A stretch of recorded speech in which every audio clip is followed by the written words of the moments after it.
bismillaahi raxmaani raxiim subax wanaagsan daawadayaal qodobada wararka TV saakeedin haya waxaa ka mid ah dagaal qasaare geysta oo ciidanka dawladda oo taageero ka helaya kuwa Itoobiya al-shabaab ku dhexmaray duulaadka degmada Garbaharre ee gobolka Gado. Kenya oo ka war heshay qaraxyo iyo weerar ururka al-shabaab ay ka fulin rabaan gudaha dalka Kenya. Cabdiraxmaan Cabdishakuur oo weerar afka ah ku qaaday madaxweyne Farmaajo iyo ciidamada dabdamiska Hargeysa oo ku guuleystay badbaadinta wiil yar oo lagu riday masquul. wararka dibadda wararka TV saakeedin haya waxaa ka mid ah xiisadda Mareykanka iyo Iiraan oo xoogeysatay iyo militariga dalka Suudaan oo hakiyo wada xaajood ay la lahaayeen mucaaradka rabshadaha ka wada dalka Suudaan.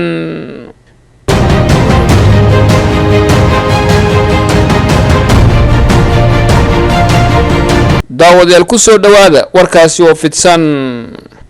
dagaal qasaare geysta oo u dhaxeeya ciidamada dawladda federaalka ee Soomaaliya oo taageero ka helaya ciidamada militariga Itoobiya iyo dagaalamayaal ka tirsan ururka al-shabaab ayaa ka dhacay duleedka degmada Garbaharre ee xarunta gobolka Gado. dagaalka ayaa yimid kadib markii dagaalamayaal ka tirsan ururka al-shabaab ay weerar ku qaadeen fariisimo ciidanka Itoobiya iyo kuwa dawladda federaalka ee Soomaaliya ay ku leeyihiin deegaanka Maykareebe oo 20 kiiloomitir dhinaca waqooyi kaga beegan degmada Garbaharre ee xarunta gobolka Gado. wararka laga helay degmada Garbaharre ayaa waxa ay sheegayaan in dagaalka ay ku dhinteen 3 askari oo ka tirsan ciidanka dawladda federaalka ee Soomaaliya kuwaas oo al-shabaab ay ku dileen weerar gaadmo ah oo ay ku qaadeen saldhig ay ku lahaayeen deegaankaasi. weerarkaasi gaadmada kadib waxaa qarxay dagaal u dhaxeeyay ciidanka dawladda iyo kuwa al-shabaab kuwaas oo ku fiday deegaano hor leh oo ka tirsan duleedka degmada Garbaharre. militariga Itoobiya ayaa madaafiic kaga qayb qaatay dagaalka iyadoo markii dambe ay iswajaheen dagaalamayaashii al-shabaab ee weerar ku qaaday saldhigga ciidanka dawladda federaalka ee Soomaaliya. hay-adaha ammaanka dalka Kenya ayaa ka war helay weeraro iyo qaraxyo ururka al-shabaab ay qorsheeyeen inay ka fuliyaan gudaha dalka Kenya. dawladda Kenya ayaa shaacisay inay ka war heshay weeraro iyo qaraxyo ururka al-shabaab ay ka fulin rabaan gudaha dalka Kenya kadib markii hay-adaha sirdoonka dalkaasi ay ku wargeliyeen hay-adaha ammaanka in dalka Kenya ay ku soo wajahan tahay khatar ka dhan ah ururka al-shabaab. booliiska Kenya ayaa lagu wargeliyay khatarta dhanka ammaanka ah ee ka imaanaysa ururka al-shabaab kuwaasoo damacsan in weeraro ay ka fuliyaan gudaha dalka Kenya gaar ahaan magaalada Nairobi, waxaana ciidamada booliiska dalka Kenya la geliyay heegan iyo foojignaan ay kaga horjeedaan dagaalamayaasha al-shabaab. afhayeenka ciidanka booliiska dalka Kenya Charles Owina oo saxaafadda la hadlay ayaa sheegay in ciidamada ammaanka ee booliiska dalka ay heleen xog dhanka ammaanka ah oo la isku halayn karo taasoo sheegaysa in al-shabaab ay qorsheeyeen in weerar ay ka fuliyaan gudaha dalka Kenya. waxaana afhayeenku uu sheegay in ciidanka heegan la geliyay shacabkana laga codsaday inay la shaqeeyaan ciidamada si looga hortago qorshayaasha iyo weerarada ururka al-shabaab ay ka fulinayaan gudaha dalka Kenya. afhayeenka ayaa waxa uu sheegay inay aad u adkeeyeen goobaha ay ku cibaadaystaan dadweynaha sida masaajidda muslimiinta ay ku tukadaan iyo kaniisadaha ay tagaan dadka masiixiyiinta ah sida uu hadalka u dhigay. afhayeenka oo hadalkiisa sii wata ayaa waxa uu sheegay in ciidamo hor leh oo booliis ah la geeyay wadooyinka waaweyn ee dalka Kenya si loo difaaco shacabka Kenya oo khatar kaga imaanayso dagaalamayaasha al-shabaab ee ka dagaalama Soomaaliya.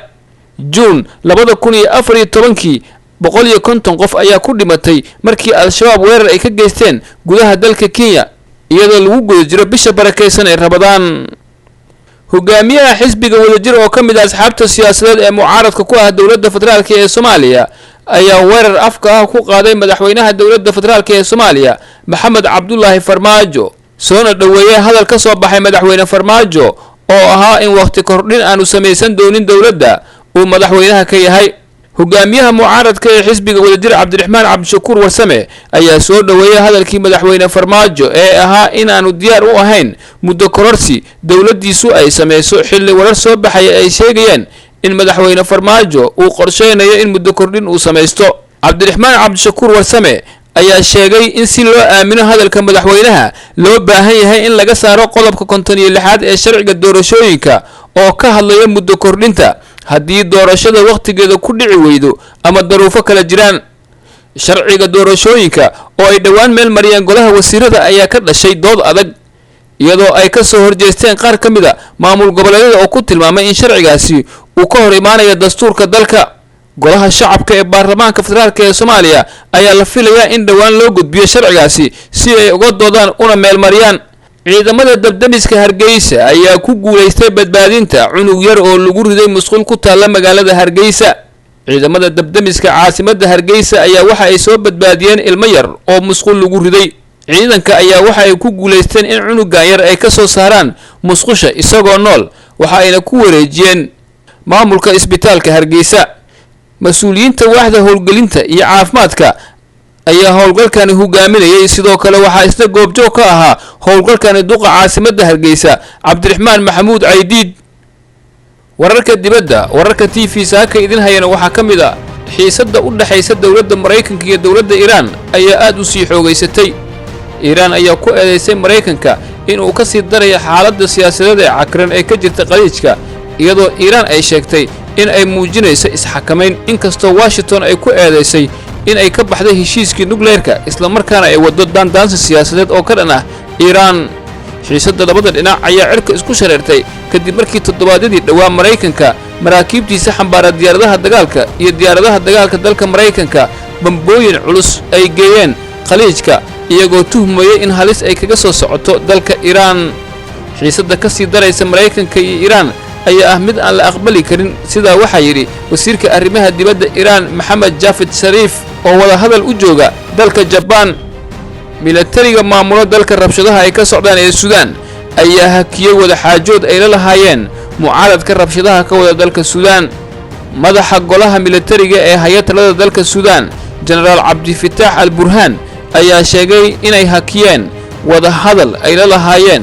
hogaamiyaasha mucaaradka ee rabshadaha ka wada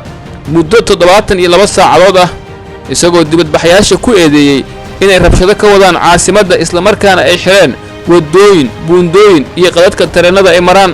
General Abdi Fattah oo khudbad ka jeediyay telefishinka dalkaasi ayaa sheegay in wada xaajoodka la hakiyay 3 maalmood ilaa la abuurayo xaalad horseedi karta in la dhameystiro heshiiska